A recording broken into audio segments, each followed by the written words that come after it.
In any type of triangle, draw the three altitudes.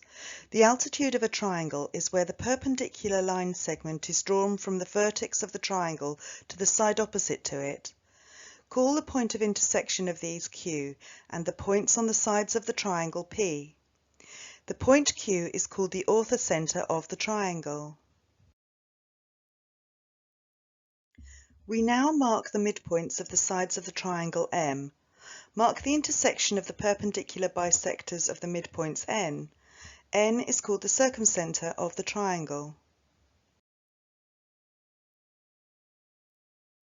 We mark O as the midpoint of Q and N. These are the 9 points found to draw the circle with center O passing through all the points P and M.